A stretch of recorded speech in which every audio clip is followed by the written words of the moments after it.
नमस्कार दोस्तों, मैं मुकेश कुमार और स्वागत करता हूं आपके अपने YouTube channel popular maths classes में।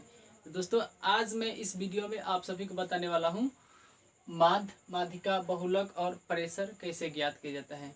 तो मैं सबसे पहले बता दूं आपको कि इस टाइप के जो भी क्वेश्चन होते हैं वह क्वेश्चन खासकर रेलवे के एग्ज़ाम के लिए, खासकर रेलवे के एग्ज़ाम में इस टाइप के क्वेश्चन एकदम कम से कम एक और नहीं तो अधिक से अधिक 2 क्वेश्चन पूछ लिए जाते हैं। तो आप इस वीडियो में बने रहिए, मैं आपको माध्य, माध्यिका, बहुलक और परिसर ज्ञात करना सिखाते हैं। तो जैसे कि आप लोग थंबनेल में भी देखे होंगे, तो उसमें उस पर भी लिखा था कि सिखाने की 100% की गारंटी है। तो मैं आपसे वादा करता हूं कि आपको इस वीडियो देखने के बाद आपको एकदम निश्चित रूप से समझ में आएगा। तो आइए आप इस वीडियो में बने रहिए, और यदि आपको यह वीडियो अच्छा लगेगा तो एक लाइक जरूर कीजिएगा और कमेंट करके बताइएगा कि यह वीडियो कैसे लगा। तो आइए हम शुरू करते हैं। तो जैसे कि यहाँ पर क्वेश्चन आपको लिख दिया जाएगा कि निम्नलिखित आंकड़े का माध्य कैसे ज्ञात करें, बहुलक माध्यिका कैसे बनाएं, बहुलक परिसर, मतलब ये सब चार टाइप के क्वेश्चन रहेगा आपके सामने, और 4 टाइप के क्वेश्चन आपसे पूछ लिया जाएगा। तो जैसे कि मान लीजिए यहाँ पर 1 नंबर में क्वेश्चन में दिया गया है, पहले हम माध्य निकालने के लिए आपको बताते हैं। तो यहाँ पर यह डाटा आपके सामने दिया रहेगा और पूछ लिया जाएगा आपसे कि निम्नलिखित आंकड़े का माध्य ज्ञात कीजिए। तो आप सभी ने जानते हैं कि माध्य बराबर क्या होता है। तो आइए हम लिखते हैं। पहले 1 नंबर हम आपको बताते हैं माध्य कि माध्य कैसे ज्ञात किया जाता है। तो जानते हैं कि हम माध्य बराबर होता है कि आंकड़ों की कुल योग, आंकड़ों का कुल योग बटा आंकड़ों की संख्या, आंकड़ों की संख्या। तो आंकड़ों की कुल योग कहने का मतलब है कि जो भी आपके डाटा दिया गया है उसे सभी डाटा को योग कर देना है, यानी सबको जोड़ देना है। तो आइए हम जोड़ते हैं और जोड़ के आप देखते हैं।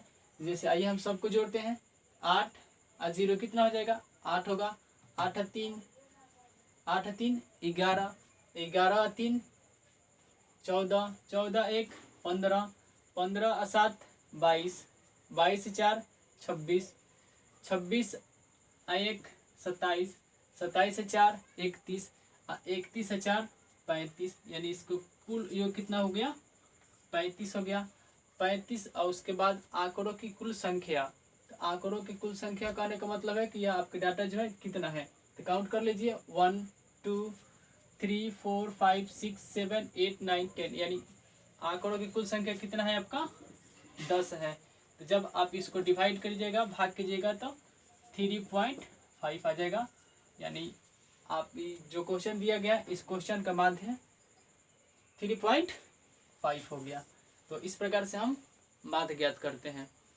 फिर सेकेंड नंबर में है, सेकेंड नंबर में दिया गया है माध्यिका।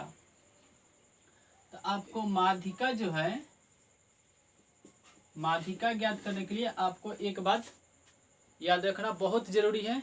यदि ऐसा नहीं तो आप इसको नोटबुक पर आप नोट कर सकते हैं। जैसे कि जब आपको कुछ डाटा दिया जाए और कह दिया जाएगा उसको कि आप माध्य कैसे ज्ञात करते हैं, तो सबसे पहले आप उसको रेंज में सजाइएगा, या तो बढ़ते क्रम में और नहीं तो घटते क्रम में। फर्स्ट नंबर बात ये है, अगर ये नहीं करेंगे तो फिक्स है कि गलत हो जाएगा। तो सबसे पहले आपको या तो उसको बढ़ते क्रम में सजा लेना है, नहीं तो घटते क्रम में। तो जैसे कि आपके सामने ये कुछ इस प्रकार से डाटा दिया गया है और इसका माध्य ज्ञात करना है, तो पहले इसको आप बढ़ते क्रम में सजा लिए। तो जब आप बढ़ते क्रम में सजाएंगे, बढ़ते क्रम, तो जब आप इसको बढ़ते क्रम में सजा लेंगे, तो बढ़ते क्रम में सजाने के लिए सबसे पहले हमको क्या जरूरत पड़ता है? सबसे छोटी संख्या की जरूरत पड़ता है। तो इसमें देखेंगे सबसे छोट क्या है, तो सबसे छोटी जो दिखाई दे रहा है 0 है। तो 0 से 12 क्या है? 1, 0 से 12 1, फिर 1 1 एक और 1 है, उसको भी हम लिख देंगे। 1 से 12 क्या है? 1 से 12 इसमें 3 है, तो 3 भी डबल है, 3 को भी लिख लेंगे। 3 पर से क्या है? 4 4 4 है, 4 4 4, यानी 4 4 हो गया। 4 से 12 उसके बाद क्या है 7 है, 7 से 12 8 है। तो हो गया। एक बार इसको आप काउंट कर लीजिए कि कितना है। तो देखिए 1 2 3 4 5 6 7 8 9 10 यानी 10 यह भी है। इसको भी आप काउंट कर लीजिए 1 2 3 4 5 6 7 8 9 10 10 यह भी 10 है। काउंट करने का इसलिए मतलब है कहीं मिस्टेक से छूट न जाए। तो पहले हम इसको असेंडिंग ऑर्डर या डिसेंडिंग ऑर्डर में सजाने के बाद उसको हम काउंट कर लेंगे कि हमारा कितना है। तो 10 यह भी है, 10 यह भी है, अब हो चुका है। तो अब माध्य ज्ञात करने के लिए हम क्या करते हैं कि इसको देखिए, इसको इंग्लिश में बोलते हैं मीडियन। मीडियन करने का मतलब है कि सबसे बीच वाले भाग को हम चुनते हैं। तो इधर से हम क्या करेंगे, इधर से 3 निकाल देते हैं और इधर से 3 को छाट देते हैं। तो अभी बीच में है, फिर यहाँ से एक और ले लेते हैं और इधर से एक और ले लेते हैं। तो जब 4 4 ले लेंगे तो बीच में क्या बच जाएगा, बीच में देखिए 2 अंक बच गया। तो यदि सपोज मान लीजिए कि आपके पास एक अंक इसमें का नहीं रहता और कहता है कि इसका मीडिएटर क्या होगा, मीडियन क्या होगा, तो आपको आंसर क्या दिया जाता कि 3 हो जाता। लेकिन अब यहाँ पर देखने के बाद क्या पता चल रहा है कि इसमें 2 बच गया बीच में। तो इस दोनों को क्या किया जाता है कि आपस में जोड़ लिया जाता है। जैसे 3 + 4 और इसको जोड़ने के बाद 2 से आप डिवाइड कर देते हैं। तो जोड़िए कितना होगा, 4 और 3 7, 7/2। जब आप इसको भाग करेंगे तो कितना होगा, कितना हो जाएगा, 2 तिहाई 6 5 यानी 3.5 हो जाएगा जब आपको इसको भाग करेंगे। तो हमारे माध्यिका निकालने के यही तरीका है। आप लोग अच्छी तरह से, मुझे विश्वास है कि सीख गए होंगे।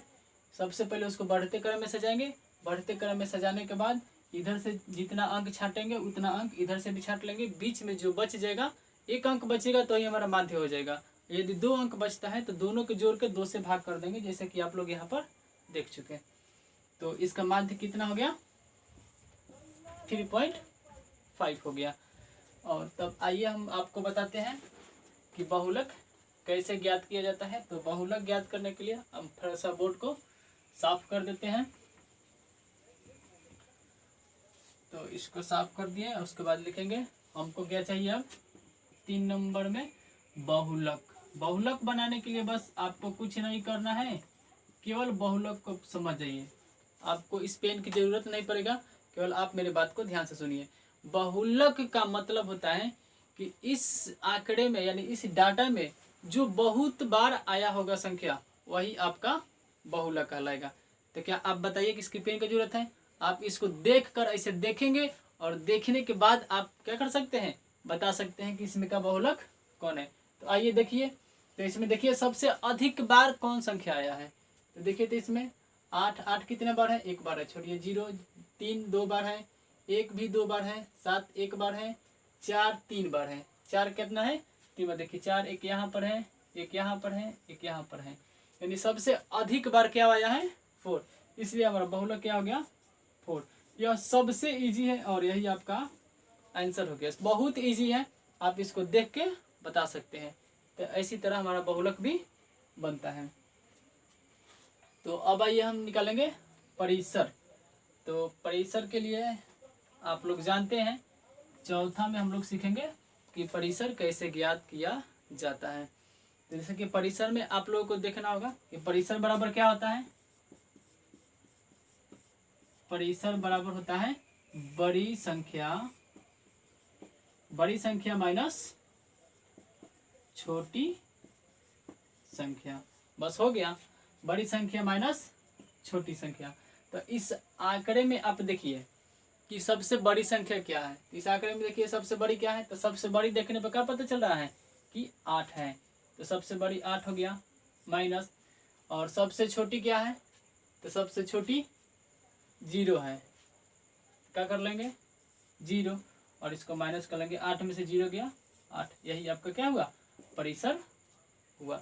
तो मुझे पूरा विश्वास है कि आप लोगों को समझ में आया होगा। आइए कुछ हम इस प्रकार से दूसरे टाइप से क्वेश्चन लिखते हैं कि परिसर निकालने का। जैसे सब संख्या माइनस में रहेगा, उसका परिसर कैसे ज्ञात किया जाता है, जिससे रेंज उसका कैसे निकालेंगे हम।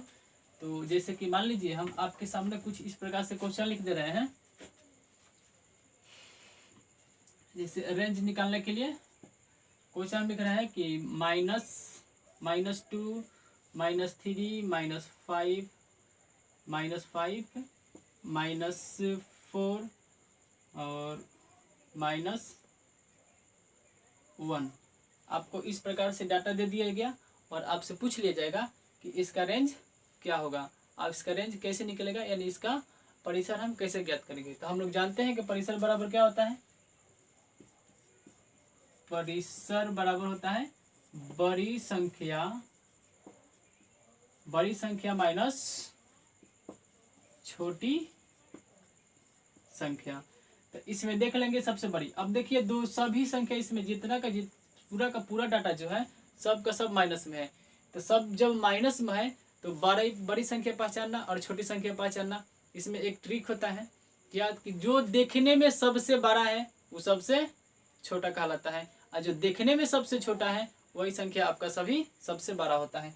तो देखिए इसमें सबसे छोटा कौन दिखाई दे रहा है, तो इसमें सबसे छोटा आपका ये दिखाई दे रहा है, जो कि सबसे बड़ी संख्या यही है, माइनस में है इसलिए। तो -1 और माइनस, और इसमें सबसे छोटी संख्या क्या है, तो सबसे छोटी संख्या कहने का मतलब है कि इसमें देखिए सबसे बड़ी डाटा आपका कौन दिखाई दे रहा है, तो सबसे बड़ी डाटा यहाँ पर ये दिखाई दे रहा है, यानी सबसे बड़ी है इसका मतलब यही सबसे छोटी है, तो -5। यही इसी तरह हमारे घटाने का नियम है कि सबसे बड़ी छोटी है, सबसे बड़ी संख्या माइनस छोटी संख्या। अब आइए घटा लेते हैं, माइनस कर लेते हैं। तो -1, यहाँ पर माइनस माइनस क्या हो जाएगा प्लस, और यहाँ पर हो जाएगा 5। अब माइनस कर लेंगे तो 5 में से 1 निकल गया तो 4 हो गया। तो इस प्रकार के जब सभी संख्या माइनस में दिया रहेगा तो उसका जो है आपको रेंज निकालने के लिए बोलेगा, तो अब हम लोग इसी प्रकार से ज्ञात कर लेंगे। और मुझे पूरा विश्वास है कि आप लोग यह वीडियो में अच्छी तरह से सीख चुके होंगे, और यदि आपको अच्छा लगा होगा तो लाइक ज़रूर करें, और मेरे चैनल पर यदि आप नए हैं तो उस चैनल को सब्सक्राइब ज़रूर करें, ताकि मैं जब भी इस प्रकार के वीडियो बना दूं तो सबसे पहले नोटिफिकेशन आप तक पहुंचे। तो मैं यह भी बात आपसे बता देना चाहता हूं कि इस चैनल पर प्रतिदिन एक वीडियो अपलोड हो रहा है, जो आप सबके लिए बहुत ही हेल्पफुल होने वाला है। तो आइए मिलते हैं नेक्स्ट वीडियो में। Thank you, best of luck.